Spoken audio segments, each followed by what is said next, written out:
They thought I was done, said I was too much, too loud at family dinners, too opinionated when I reminded them to say thank you, too emotional when I asked why they stopped visiting. They laughed and told me I was getting dramatic in my old age, that I needed to tone it down, be easier, be quieter. So I did. I got quiet. I listened. I signed the papers. They brought neat stacks of loan documents and promises written in hopeful ink. They said it was just a formality, said I was doing them a favor, said I was lucky to be included. And I nodded, like it made sense, like I didn't notice how they only called when they needed something. They said I was too much, but not too much when it came to co-signing a car note, or helping with a down payment, or covering a bounced check with a polite little text. Can you spot us, just this once? I signed. I smiled. I stayed quiet. And then Thanksgiving came. The same holiday I cooked for since they were old enough to hold forks. The one where I used to get up at dawn to peel potatoes, hum gospel songs, and press the tablecloth flat with the side of my hand. They didn't come.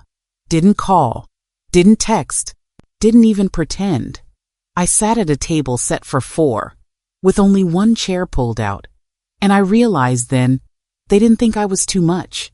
They thought I was nothing, and that was their mistake. So I took everything they thought I couldn't live without, the guilt, the waiting, the hope, and I packed it up quietly. They thought they could take pieces of me without ever paying the price, but I kept the receipts, and I walked away with it all. I didn't have much growing up, just my hands, my faith, and a heart that never knew how to quit. When I became a mother, I didn't panic. I just got to work. I worked. I cleaned. I made sure they ate before I ever fed myself. I ironed uniforms in the dark when the power was out again, pressing collars with a hot pot I'd filled on the stove. I patched holes in their jeans with thread from a sewing kit older than them. I taught myself how to stretch $1 into dinner, rice and beans, cornbread, and quiet prayers.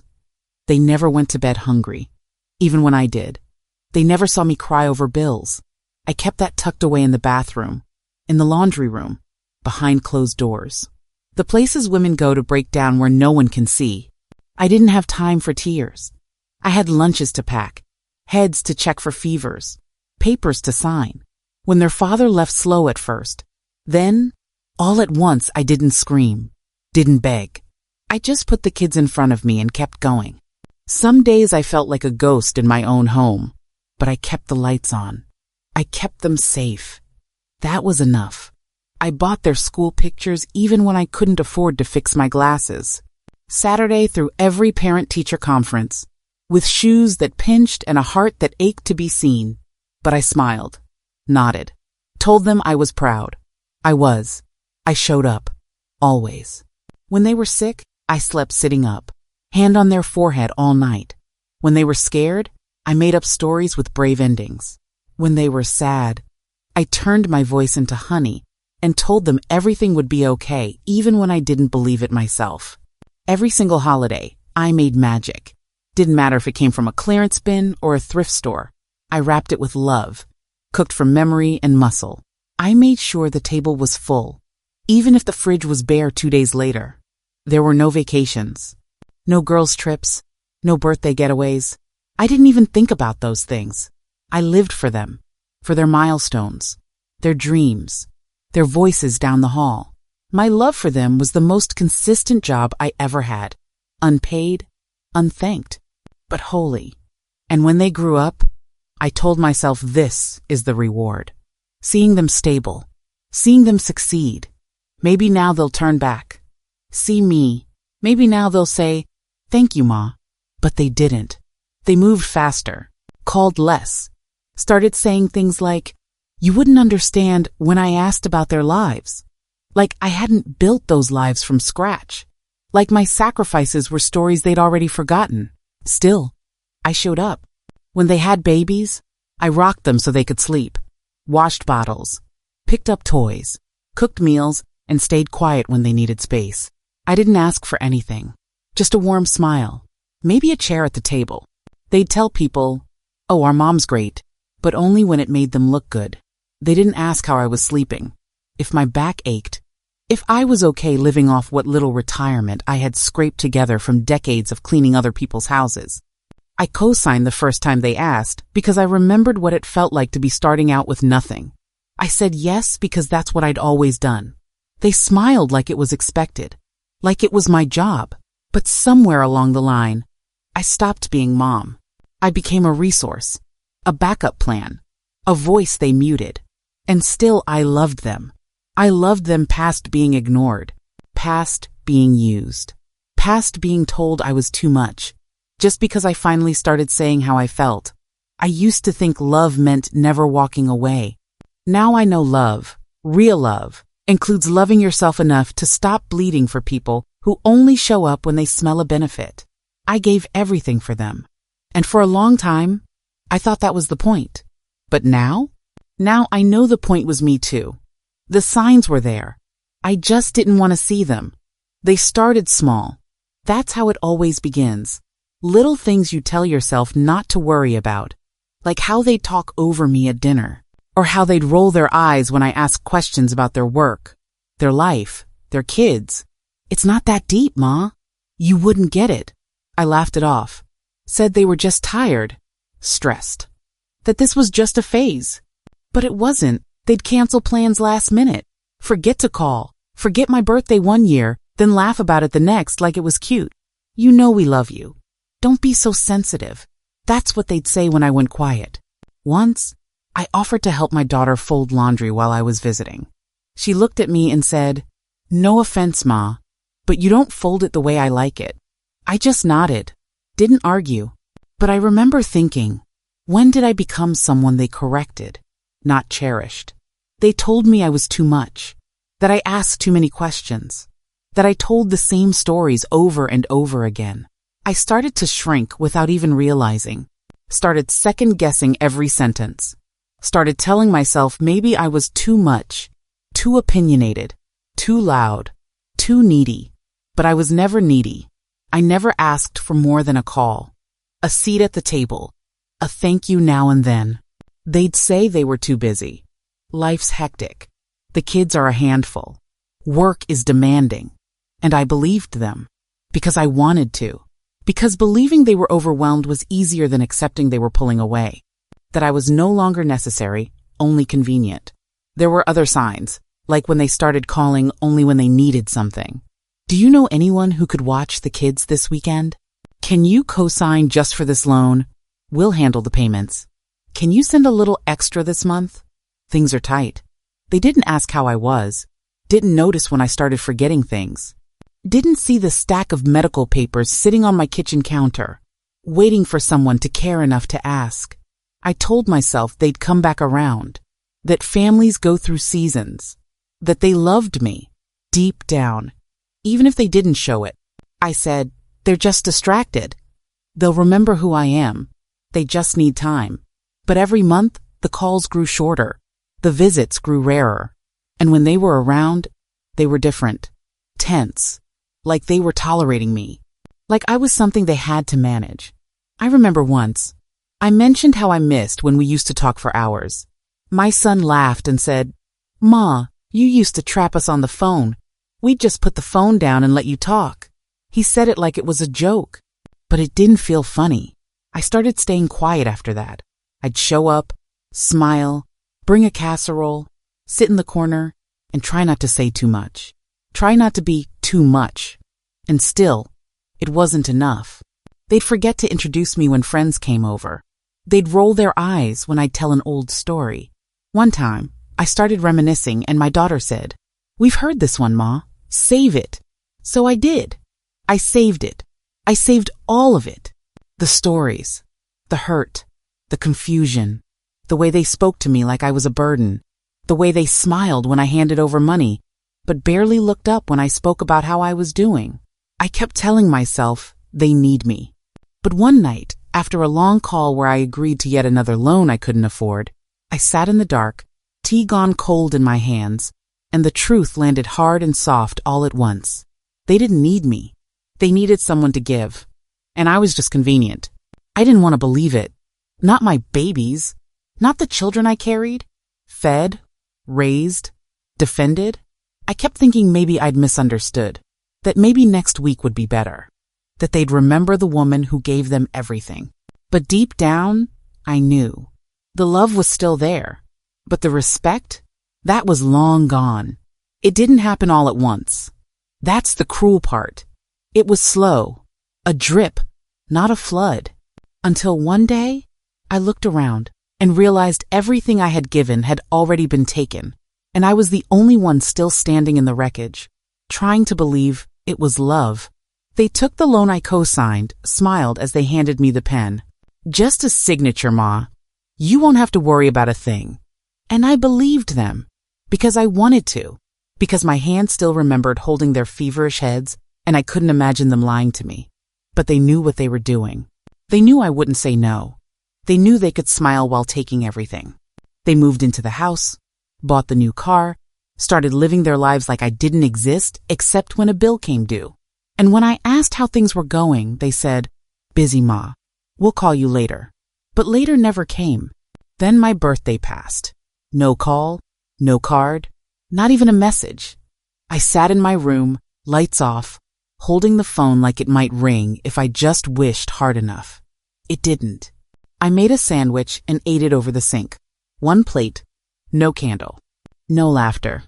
Thanksgiving came next. I'd always been the one to host. Even after they got their own places, they'd still bring the kids, the pies, the noise. I'd cook too much, clean too much, and smile through all of it just to hear the house full again. But that year, nothing. No invitation, no knock, no leftovers dropped off the next day. I called once. It rang 6 times. Then voicemail. I didn't leave a message. Didn't know what to say. The silence had grown so big, I didn't even know where to put my voice anymore. The final notice came in the mail 2 days later. Missed payments on the loan. My name in bold. Their debt, but my consequence. I stared at the paper on the kitchen table. I didn't cry. Not right away. Just sat there, hands folded. Like if I was still enough, it might all go away. It didn't. I packed a small bag to stay the weekend with my cousin, just to clear my head. When I got there, I realized something strange. I didn't miss the house. I didn't miss the things. I missed being missed. I came back Sunday night, walked into the house, the one I helped pay for, and felt like a stranger. The bed wasn't mine. The room wasn't mine. Not even the tears were mine anymore. They belonged to the woman I used to be, the one who said yes to everything, who hoped love would come back if she gave just one more time. I stood in the doorway of the room where I used to fold their laundry, and I realized I wasn't even a guest in their life. I was a utility. They took everything. My name, my savings, my trust, smiling the whole time, like it was nothing, like I was nothing. And when they were done, they disappeared. No gratitude, no explanation, just absence. I once told myself love was sacrifice, that giving without asking was holy. But sacrifice without care isn't love. It's theft. I looked around that house, the one my name was tied to, and saw only shadows, plastic flowers on the counter, dust on the frame of a photo I wasn't in. I didn't even recognize the furniture. They changed everything, everything but me. I stood there, empty-handed, in a life I'd built with borrowed time and buried needs, and realized I had given too much to people who never intended to give back. I walked into the kitchen, opened the cabinet. The mugs were all new, pretty, matching. No one had saved the one I always used, the chipped one with the faded roses, the one I drank from when I stayed up late, waiting to hear their car in the driveway. Gone. Even that. And in that moment, the truth wrapped itself around me like a cold wind. They took everything, and I let them. But not anymore. I wasn't screaming. I was writing. Not just letters. Not just notes. I was documenting. Every charge. Every missed payment. Every message they left unread. I started keeping a folder, an old manila, one I'd used for recipe clippings. It was full of their promises now. Screenshots, bank statements, copies of the loan agreement they said didn't matter much. All of it. I wasn't angry. I was preparing. They thought I was buried under the weight of what they'd done. But I wasn't buried. I was planting something. Every night, I sat at my kitchen table, pen in hand, papers spread out like a map. I reread every word they had spoken to me. Don't worry, Ma. We'll handle it. It's just a formality. And I made sure to learn what those formalities really meant. I studied the loan terms, highlighted dates, looked up legal rights until my eyes burned. I didn't tell anyone. Not my cousin. Not the woman at church who always asks too many questions. Not even the lawyer at first. I needed to understand it all for myself before I brought in anyone else. And when I was ready, I found her. A woman lawyer, maybe in her 50s, calm voice, sharp eyes. She didn't treat me like I was old or confused. She looked at my folder, flipped through the papers, and said, "You've done more homework than half my clients." I smiled. First time in weeks. She explained everything. What they owed. What I was responsible for. What options I had. She didn't sugarcoat it, but she didn't talk down to me either. Said the truth was heavy, but not immovable. And that's when I knew I could move it. They thought I'd just sit there, embarrassed, ashamed, afraid to rock the boat. But they forgot who raised them, who scraped rent together with $5 and a prayer, who smiled through closed doors while the world pressed in from every side. They thought they'd silenced me, but I was just getting quiet to listen better. The lawyer told me I had legal leverage, that my name wasn't just ink on a page, it was power, that they hadn't followed through, that the missed payments, the fraud of silence, the assumption I wouldn't act, it all meant I had rights. So I made a list, not of what I'd lost, but what I still had. My name, my mind, my truth. I started calling companies, started gathering letters, credit reports. I pulled my own weight back from the pit they threw it in. Every click, every phone call, every envelope I opened felt like a small step forward. And not once did I raise my voice. Not once did I curse them out or send an angry message. I didn't threaten. I didn't plead. That would have made them feel important. I was quiet, precise. Every document I filed was a brick laid in a new foundation. They thought I wouldn't fight back. That I didn't know how. That I was just a woman in the background of their lives, the soft one, the sentimental one, the pushover. But I'd been a mother in war zones they'll never understand. I'd held jobs that broke my body just to keep their lights on. I knew how to wait, how to endure, how to outlast. They'd never seen me focused before. They were used to me flustered, not deliberate. They were used to guilt working, like clockwork. But guilt only works on someone who still needs your love. And I didn't need theirs anymore. What I needed was peace. Clean, hard-won peace. So I planted it, with ink, with evidence, with a spine they forgot I had. I wasn't screaming. I was writing. And this time, I was writing myself out of the story they tried to keep me trapped in. I didn't raise my voice. I raised a pen. And with that pen, I took it all back. The house, the debt, the name they thought they could stain and walk away from. They assumed, like always, that I'd do nothing, that I'd stay quiet, stay in my lane, wait for them to show up when it was convenient. But this time, I didn't wait. I filed the papers on a Monday, quietly, no warning, no heads up, just a signature and a truth that had been building for years. The house they thought they'd inherit, the one with my name still stitched into the mortgage, my money still holding up the foundation it was mine to deal with. And I dealt with it. Legally. Strategically. I consulted the lawyer. Again and again. Made sure every step was airtight. They'd stopped paying the loan. Defaulted. Ignored notices like they were junk mail. But those notices came to me. My credit. My responsibility.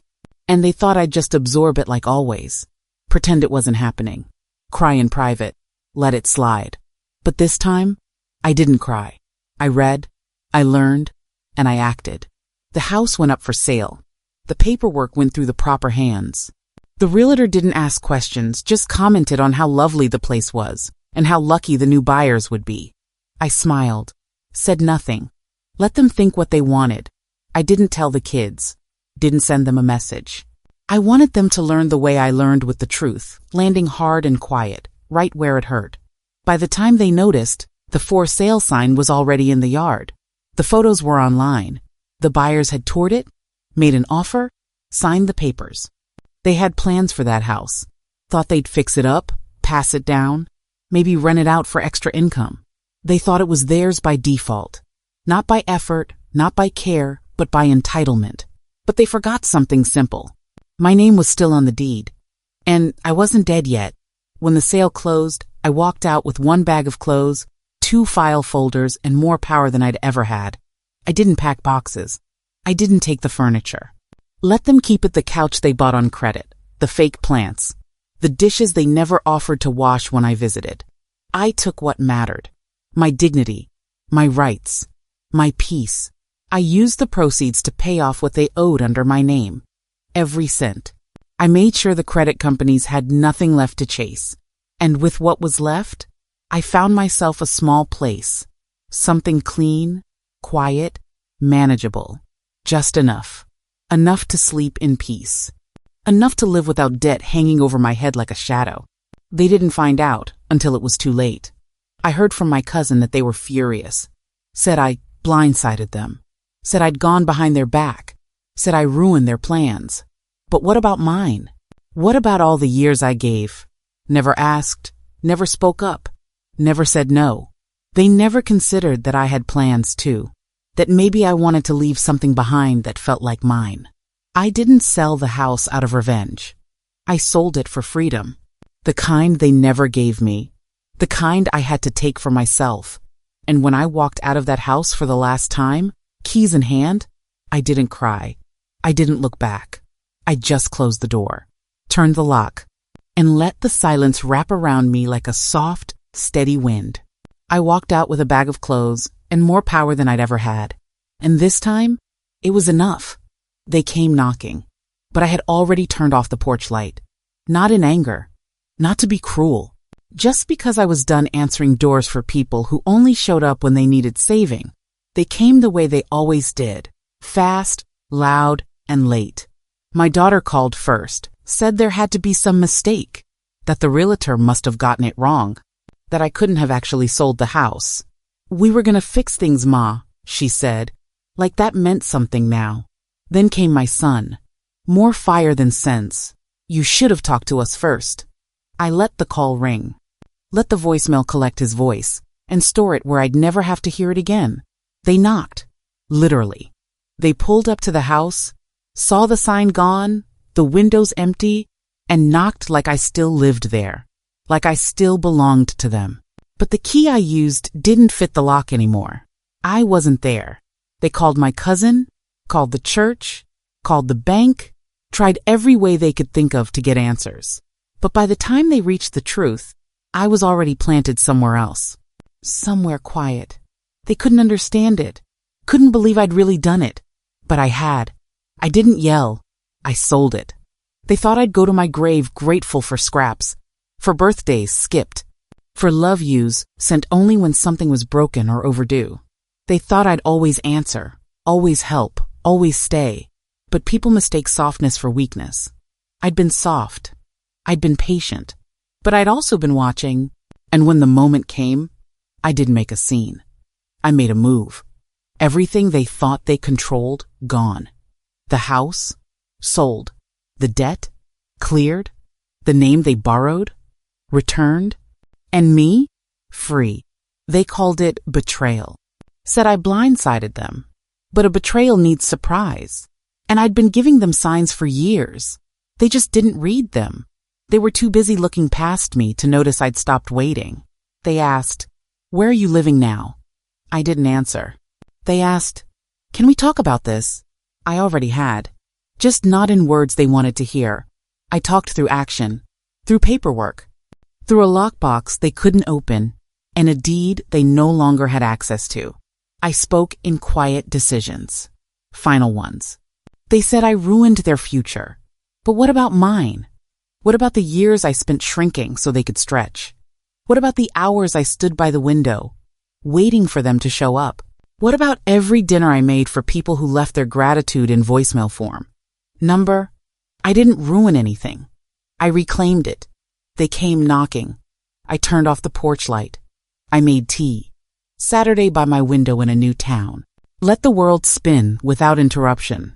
No tears, no apologies. Just quiet satisfaction. They never saw it coming, because they never looked at me long enough to know I was capable of this. But I was. They thought love would keep me stuck, but I loved myself too much to stay buried in their mess. This was never revenge. This was correction. This was the course being set right after too many years of drifting. They'll tell stories. Make me out to be cold, selfish, dramatic. Let them. I'm not here to fix their version of things anymore. I'm here to live. And I'm doing it not loudly, not bitterly, but with a steady hand, a signed deed, and a porch light that now only turns on when I decide it should. I didn't yell.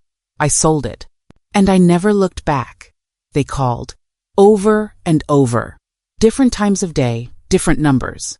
First her, then him, then her again. Some voicemails were frantic. Others tried to sound calm, controlled, but I could hear it. The fear underneath, the panic. Ma, we just want to talk. Can we fix this? We didn't know it was that serious. You should have said something. But I had. In every silence, in every quiet dinner where I sat at the far end of the table, barely noticed. In every birthday, they skipped. In every thanks, Ma, without eye contact. I had said plenty. They just weren't listening then. Now, suddenly, they were listening.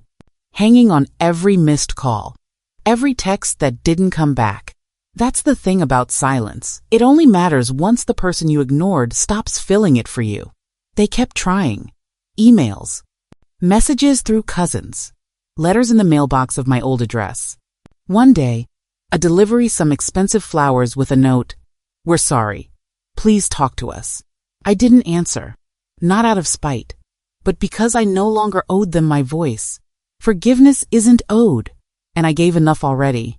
They weren't used to that a no that stayed a no. They were used to soft yeses and tired maybes, to guilt working like a button they could push. But I disconnected that button. Quietly. Completely. My cousin asked me once, "Aren't you even curious what they'd say?" I shook my head. I already know what they'd say. They'd say what they think I want to hear. That's not the same as truth, because the truth never came when I needed it. Not when they spent my name on loans they never intended to pay. Not when they stopped calling, except when something was wrong. Not when they saw me more as a safety net than a mother. Now, they wanted reconciliation. A clean ending. Maybe they wanted to feel better about themselves.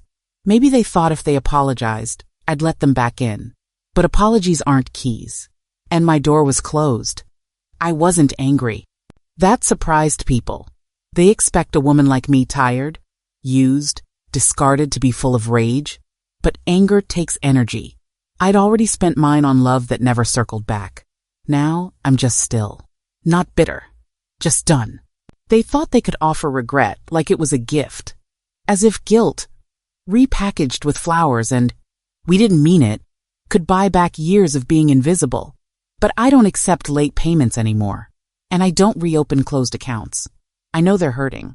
I know they're confused. That's fine. Let them sit in it for a while. Let them feel the echo of what they took for granted. This isn't punishment. It's a boundary. And for the first time in my life, I don't feel guilty drawing one. I deleted the voicemails. Every single one. Not out of cruelty, but clarity. I don't need to hear them beg. That's not healing. That's noise. I've got enough quiet in my life now to hear what really matters. The birds in the morning. The kettle whistling. The soft wind through the trees out back. That's the sound of peace. That's the sound of freedom. They called. I didn't pick up. Not because I'm hard. Not because I want revenge. But because I finally believe that love doesn't mean returning to people who only miss you when you're gone.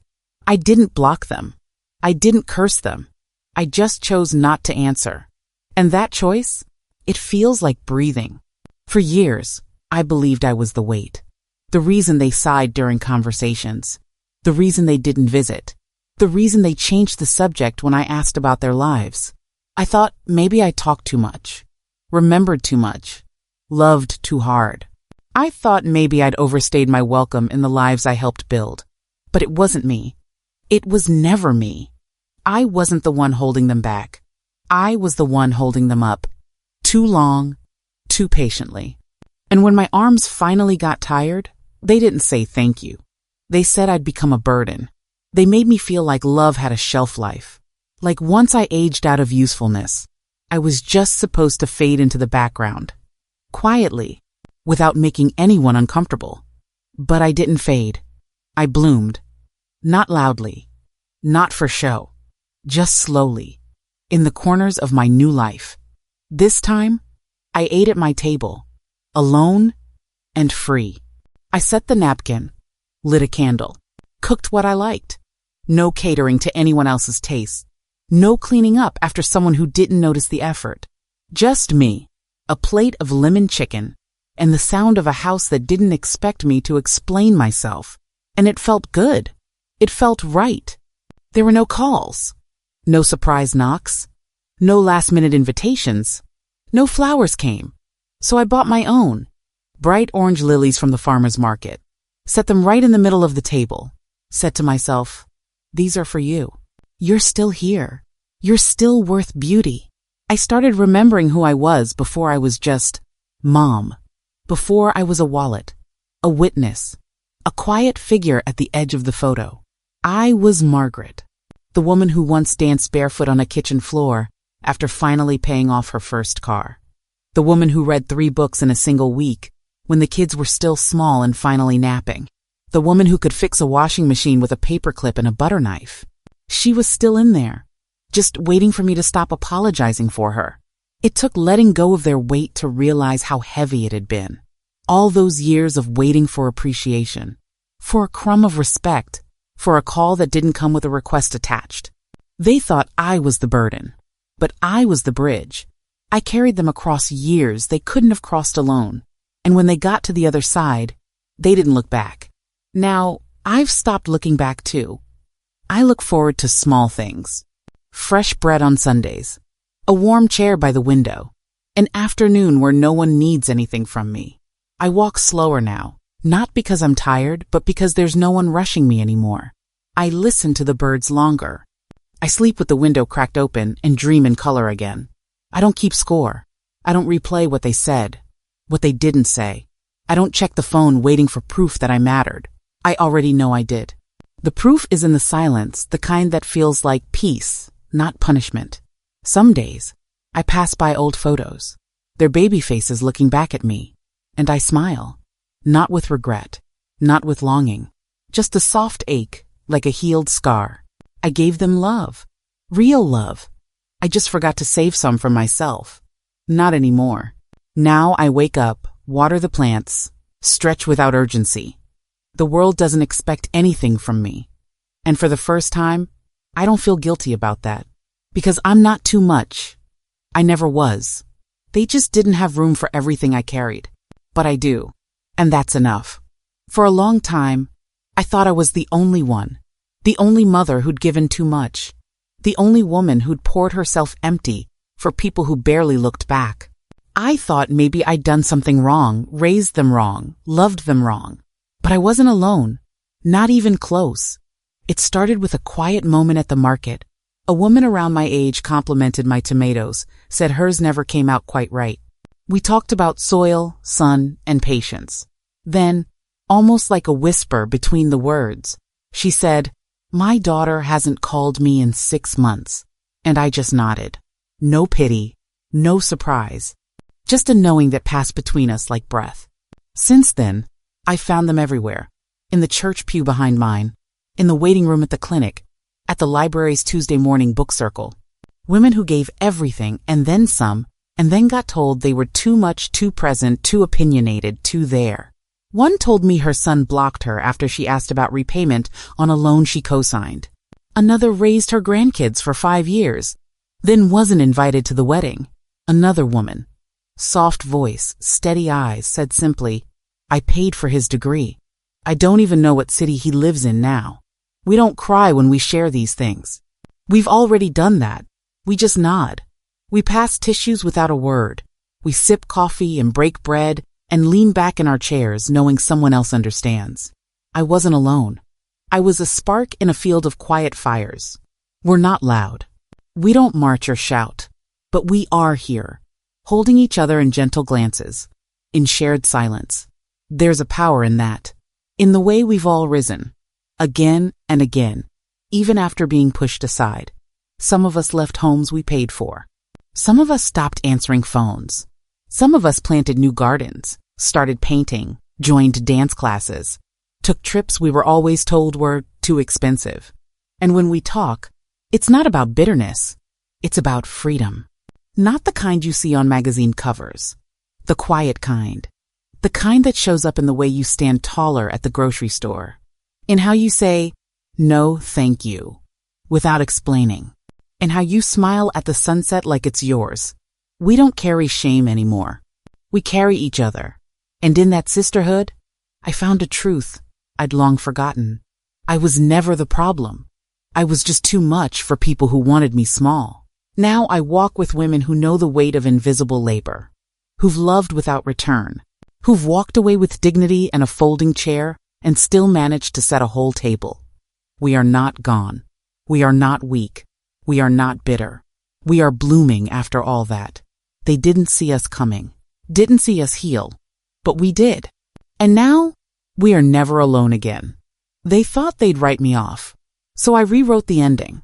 I sat down with a lawyer, same one who helped me sell the house. We talked slow, thorough. Every clause, every word. I told her exactly what I wanted. No more guessing, no more open doors for people who only knocked when they wanted something. My children always assumed everything would come to them. The house, the little money I had left, my things, my name. They were wrong. I changed my will, line by line. No more inheritance. No more family silver passed down to hands that never helped wash a dish. No more stories about what she would have wanted. I told them what I wanted. Not in some angry letter. Not in a teary phone call. In ink. Signed. Filed. They'll learn my name in the will. Not as a benefactor, but as a woman who finally told the truth. I left what little I had to people who showed up. To the neighbor who checks on me after storms. To the girl down the road who brings me peaches in summer and listens to my stories like they're gold. To the church pantry that helped me when I didn't tell anyone I needed help. They gave me nothing but kindness, so I gave what I could in return. The lawyer raised an eyebrow. "You sure about all this?" I didn't hesitate. "Yes, I'm sure." They thought I'd forget. Thought time would soften me back into silence. But time didn't blur anything. It sharpened it. Made everything clear. They had years to be kind. Years to pick up the phone. Years to say, "Thank you." They spent those years pretending I'd always be there, no matter how little they gave in return. They were wrong. My legacy is not theirs to shape. It's mine. It's in every meal I cooked with love, every bill I paid with scraped-together change, every bedtime story I told with tired eyes and a full heart. That's the part of me that lives on, not the house, not the money, not the things. The truth is, I don't owe anyone my ending, not even my own children. And maybe, one day, they'll open that envelope and feel something. Regret? Maybe. Or shock. Maybe even understanding. Maybe not. But what matters is this. They'll know I saw what they did. That I didn't forget. That I didn't pretend it didn't happen just to keep the peace. They'll see my name. Not just Mom. Margaret Louise Taylor. The woman who gave. Who waited. Who loved with both hands. And the woman who, in the end, chose peace over legacy. Kindness over obligation. Truth over tradition. They thought they'd write me off. But I held the pen. They sent white roses. Big ones. Soft and expensive looking. Arrived in a long box with a gold ribbon. Like something out of a commercial. The kind of flowers you send when you want people to see you're trying, not when you mean it. No note at first.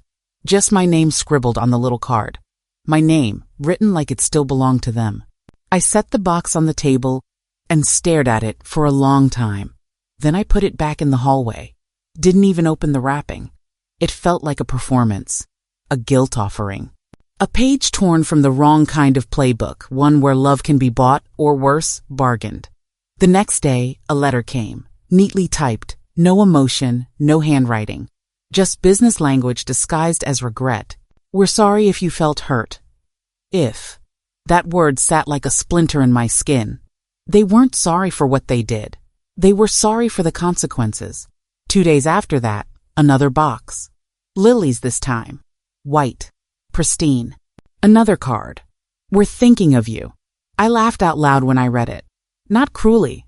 Just one of those tired, deep laughs that comes when someone's 1,000 steps too late and still thinks they're in the race. They weren't thinking of me when they ignored my birthday. They weren't thinking of me when they defaulted on the loan. They weren't thinking of me when they smiled through dinners they never invited me to. But now that the papers are signed, the house is gone, and their names are missing from the will, now they're thinking, too late. They sent flowers. I sent them back. Didn't call. Didn't write. Just packed them carefully, taped the box, and returned it to sender with a note that said, "Keep the petals. I've already lived through the thorns." A week later came the phone calls. "We just want to understand. Let's talk this through. You didn't have to go that far, but I did, and I don't owe them understanding." They didn't call when I was quietly drowning in bills with their names on them. They didn't call when I sat at the Thanksgiving table alone, watching the turkey grow cold while their laughter echoed down the block. They didn't call when the house, the one I saved for, started to feel like a stranger's home. Now, suddenly, they want to reconnect. But I've already reconnected with myself. There's no rage in me, just resolve. I'm not playing their game anymore. Not sitting in their silence hoping it turns into kindness. Not waiting by the phone like some forgotten note in their back pocket. I found peace in my little place, with its crooked windows and sun-warmed floorboards. I make tea, water my plants, read books, no one interrupts. I live without noise now, without expectation, and without guilt. Because I didn't walk away without reason. I walked away without regret. They thought flowers would soften the truth, that roses could rewrite history. But flowers wilt. Truth doesn't. They sent white roses. I mailed back thorns. And I never looked back. I rented a little cottage just outside of town. Nothing fancy. Just enough. White paint, peeling a bit on the windowsills. A porch with 2 chairs, one always catching the morning sun. A garden bed out back that hadn't been touched in years. When I saw it, I smiled. Knew right then I'd fill it with tomatoes. That's where I started. Not with furniture. Not with phone calls. With seeds. Tomatoes first. Then basil. A row of marigolds just for color.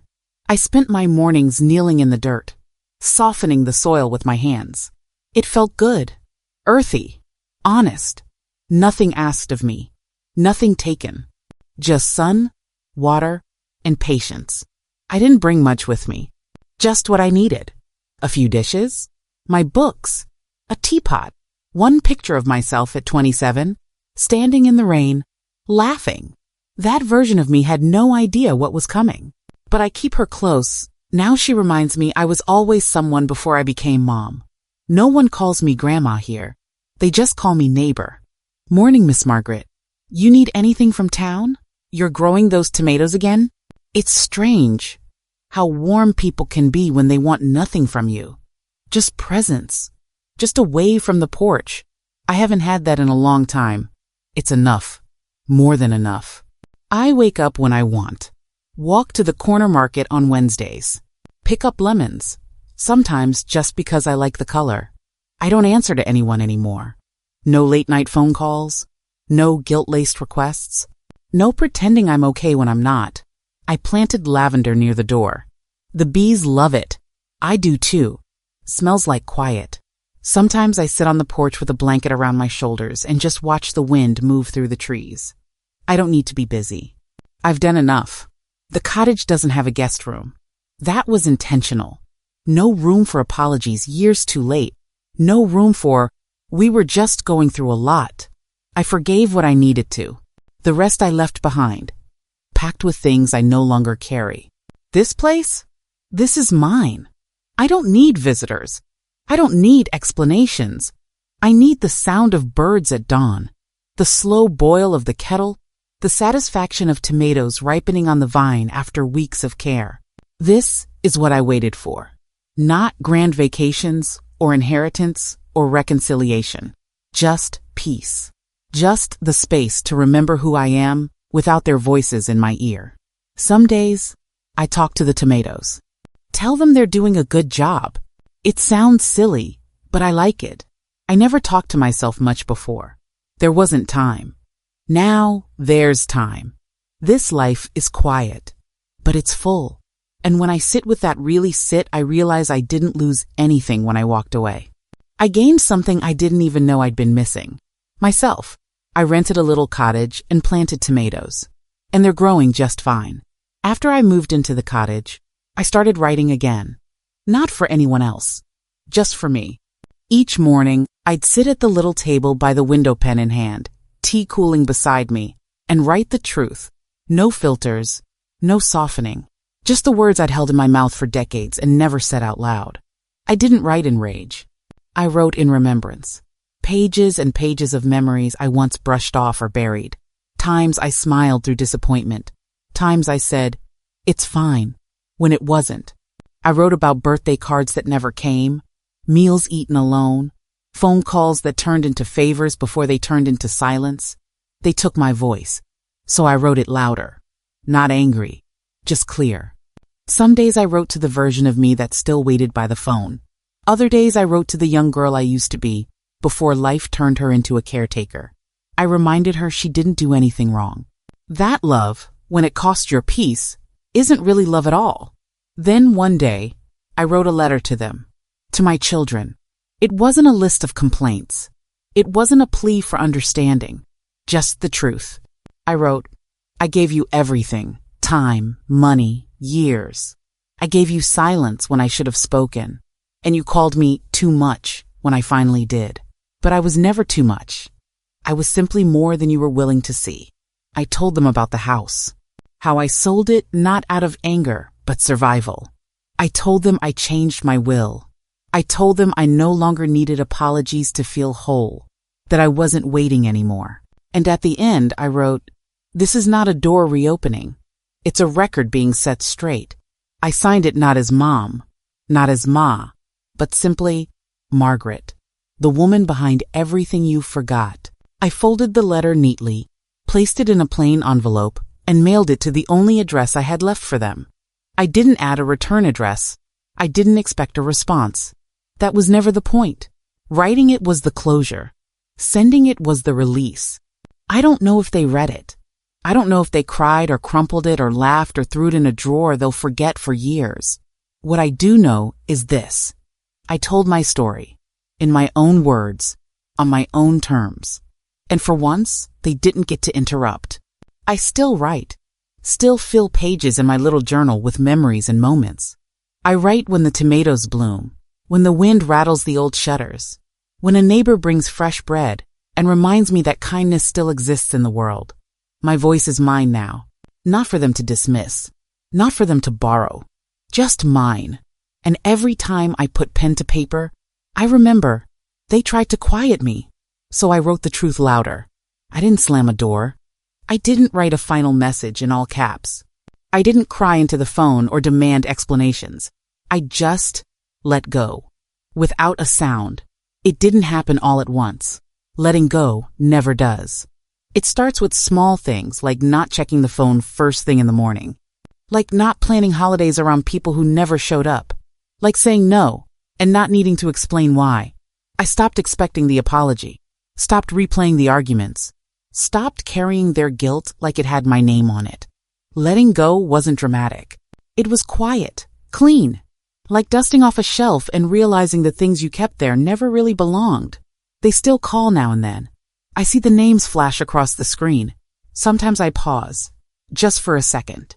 Then, I turn the phone back over. I don't answer. I don't have anything left to prove.